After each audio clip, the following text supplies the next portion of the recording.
উত্তর কোরিয়ার গোপন শিবিরগুলো এমন জায়গায় যেখানে হাজার হাজার মানুষকে বছরের পর বছর ধরে না খাইয়ে নির্মম নির্যাতনার বাধ্যতামূলক শ্রমের মধ্যে আটকে রাখা হয়। কিম জং উনের শাসনকাল ছিল ভয়, দমন আর সহিংসতার এক ভয়ঙ্কর যুগ। এই ভিডিওতে আমরা জানবো কিভাবে কিম তার নিজের চাচাকে মৃত্যুদণ্ড দেন, নিজের পরিবারের সদস্যদের পর্যন্ত ক্ষমতার জন্য নির্মমভাবে নিশ্চিহ্ন করে দেন এবং একটি দেশের নাগরিকের উপর কেমন অমানবিক অত্যাচার চালান। জ্যাং সং থাইকের মৃত্যুদণ্ড। 2013 সালের ডিসেম্বর পুরো বিশ্ব স্তম্ভিত হয়ে গেছিল কিম জং উনের এক সিদ্ধান্তে। তিনি তার নিজের চাচা জ্যাং সং থাইকে মৃত্যুদণ্ড দেন। এই জ্যাং ছিলেন কিমের প্রয়াত বাবা কিম জং ইলের ভাইরা এবং উত্তর কোরিয়ার রাজনীতির অন্যতম প্রভাবশালী ব্যক্তি। তাকে সরিয়ে দিয়ে কিম জং উন জানিয়ে দিলেন তার শাসনে কেউই নিরাপদ নয়, এমনকি পরিবারের লোকজনও না। সরকারি বক্তব্যে জানানো হয় জ্যাং রাষ্ট্রবিরোধী কর্মকাণ্ড ও বিশ্বাসঘাতকতার অভিযোগে দোষী ছিলেন। তবে বিশ্লেষকরা মনে করেন কিম তার নিজের রাজনৈতিক প্রতিদ্বন্দ্বী হিসেবে তাকে দেখতেন। এই ঘটনা শুধু উত্তর কোরিয়া নয়, চীন, দক্ষিণ কোরিয়াতেও আলোড়ন তোলে। চীনের সঙ্গে জ্যাং এর সম্পর্ক ছিল ঘনিষ্ঠ, তাই চীন উদ্বিগ্ন হয়ে পড়ে পিয়ংইয়ং এর ক্ষমতার ভবিষ্যৎ নিয়ে।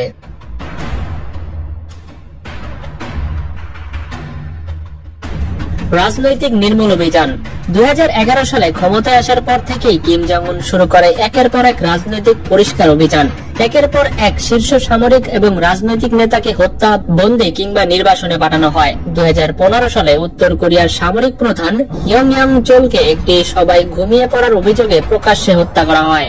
আরো ভয়ঙ্কর ব্যাপার হলো অনেককে অ্যান্টি এয়ারক্রাফট গান দিয়ে গুলি করে মারা হয়, যা একটি যুদ্ধ বিমান অস্ত্র ধ্বংসকারী অস্ত্র।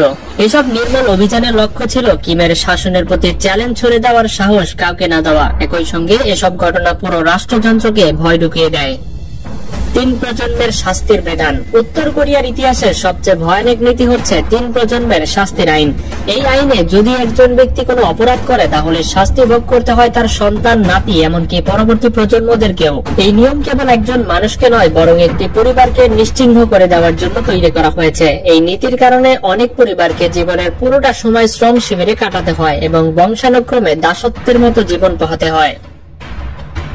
শ্রম শিবিরের বাস্তবতা। উত্তর কোরিয়ার শ্রম শিবিরগুলোকে বলা হয় কোয়ানশিলো। এগুলো পৃথিবীর সবচেয়ে নিষ্ঠুর বন্দিশালাগুলোর মধ্যে একটি। এই শিবিরে অপরাধী নয় এমন মানুষও আটকে রাখা হয় শুধু সরকারের বিরুদ্ধাচরণ বা কোনো সন্দেহের ভিত্তিতে। প্রতিদিন 12 থেকে 16 ঘন্টা পর্যন্ত বাধ্যতামূলক খাটুনি, পুষ্টিহীনতা, খাবারের অভাব, মারধর, এমনকি যৌন সহিংসতা পর্যন্ত হয়ে থাকে। খাবারের হিসাবে প্রতিদিন কিছু চাল, ভুট্টা এবং পানির মতো একটুখানি স্যুপ দেওয়া হয়, যার ফলে অনেকেই অপুষ্টিতে ভোগেন এবং অনেকেই মৃত্যুবরণ করেন। নারী নির্যাতন ও ধর্ষণ। শ্রম শিবিরগুলোতে নারীদের জন্য উপস্থিত আরো ভয়াবহ। অনেক নারী বন্দীদের নিয়মিত ধর্ষণের শিকার হতে হয়, আর যারা গর্ভবতী হয়ে পড়েন তাদের জোর করে গর্ভপাত করানো হয়। এই বর্বরতার কারণ হিসেবে ধরা হয় জাতিগত বিশুদ্ধতার নামে কিম জং উনের বিকৃত ধারণা। বিশেষ করে চীন ফেরত নারীরা যদি বিদেশি পুরুষের সন্তান গর্ভ নিয়ে আসেন তাহলে তার উপর হামলা চালানো হয় এবং চরম নির্যাতন করা হয়। মিডিয়া নিয়ন্ত্রণ ও চিন্তাধারার উপর দমন নীতি। উত্তর কোরিয়ার জনগণের জীবনে প্রতিটি তথ্য, প্রতিটি চিন্তা, সবকিছু শাসক গোষ্ঠীর কড়া নিয়ন্ত্রণে।